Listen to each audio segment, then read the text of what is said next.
All right, picture this. You've spent hours hunting down the absolute perfect item online. You click buy, you're tracking the shipping literally every single day, and then something goes wrong.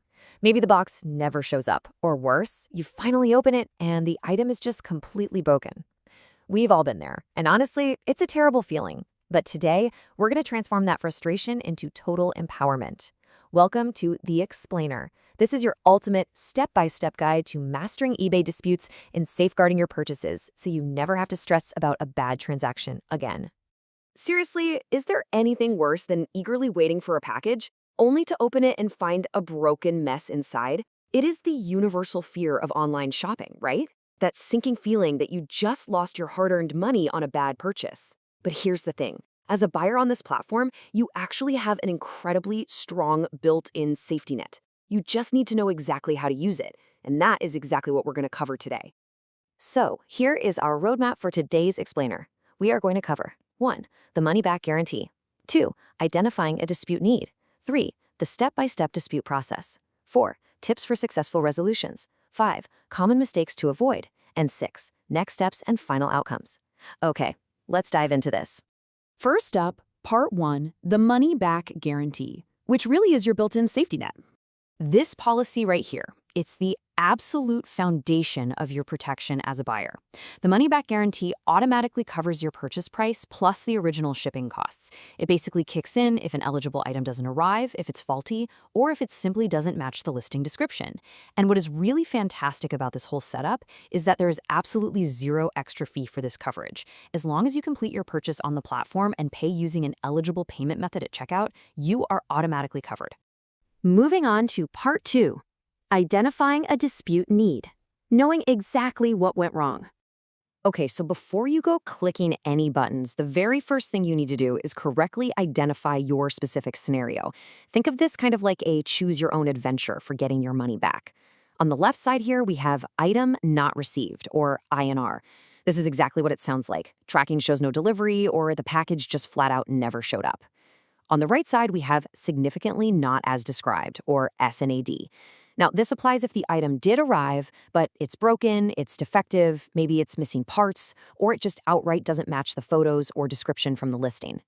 Knowing which of these two categories your specific problem falls into is absolutely crucial for your next step. And here is a massive pro tip, where you hold some serious power as a buyer. Take a look at this. If you have a buyer remorse return, say you just changed your mind or a shirt doesn't fit, well, the return shipping cost depends entirely on the seller's stated policy. But look what happens when it's a SNAD. If your issue is a SNAD, meaning the item is damaged, defective, or they send the totally wrong thing, the seller always pays for return shipping. Always. Even if their listing literally screams no returns, the money-back guarantee completely overrides that. The seller is forced to accept the return, and they have to pay for the shipping. All right, Part 3, the step-by-step dispute process. Let's talk about actually taking action on your order. This is where we get really practical. If you have an issue, you need to take action. And honestly, they make it incredibly accessible for anyone to do. Here are the exact clicks you're going to make. Step 1, go straight to your purchase history. Step 2, find the specific item giving you grief and hit the More Actions drop-down menu right next to it. Step 3, depending on what we just talked about earlier, choose either Return this item or I didn't receive it. And finally, Step 4, select your specific reason from the menu, maybe type out a quick comment about what went wrong, and hit Confirm. And you're done. You've officially opened a request. It really is that simple. But wait, what if you just checked out quickly as a guest and didn't even have an account? Well, I love this quick fact. You are still completely protected by the guarantee. You just need to dig through your inbox for your order confirmed email, open that up, click the View Order Details link inside, and it'll drop you right into the exact same return process we just went over. Now for Part 4, Tips for Successful Resolutions. How to build a bulletproof case. Okay, so opening the request is just the start. Now you need to expertly communicate and back up your claim. First up, keep absolutely all of your communication inside the platform's official messaging system. Why? Because if they need to step in later to help you out, they can only review what was said on their own platform. Second, if your item is damaged, use the power of photographic evidence. You can actually upload up to 10 clear photos showing the exact damage. Do it. Third, and this one is huge, if you are returning an item, you must return it in the exact same condition you received it. Don't use it for a week, don't try to fix it yourself, just send it back. Finally, if you're claiming an item wasn't received, just do a quick check of your shipping address and ask your neighbors first. You'd be surprised how often a package is just sitting on the wrong porch. Moving right along to part 5, common mistakes to avoid. We definitely don't want you losing your refund. These are the frequent errors that will literally instantly disqualify you from getting your rightful refund. Let's rapid fire these so you never fall into these traps. First, time is ticking. You generally only have 30 calendar days after the estimated or actual delivery date to open a request. If you drag your feet and wait too long, your protection completely expires. Second, and please listen to me on this one, do not, under any circumstances, open a payment dispute with your bank, credit card, or PayPal at the exact same time you open a request on the platform. The rules explicitly state you cannot use more than one resolution method. If you open a bank dispute, your money-back guarantee case is slammed shut immediately. Third, obviously, don't try to return a completely different item. That's just common sense. And lastly, like we just said, using or altering the item before returning it totally voids your protection. Which brings us to part 6, next steps and final outcomes. Escalating the situation. So, you've submitted your requests, you've avoided all the rookie mistakes. Now what?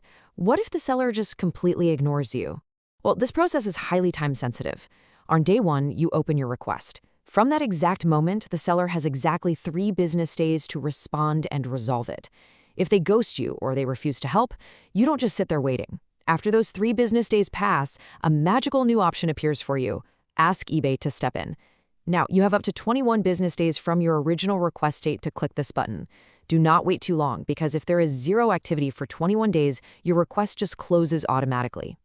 Once you do ask them to step in, they'll review the messages, check out your photos, and they typically hand down a final decision within 48 hours.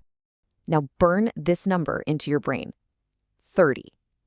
If a final decision is made and you completely disagree with the outcome, you aren't entirely out of luck just yet. You have exactly 30 calendar days to appeal that decision by providing them with some new information or fresh evidence.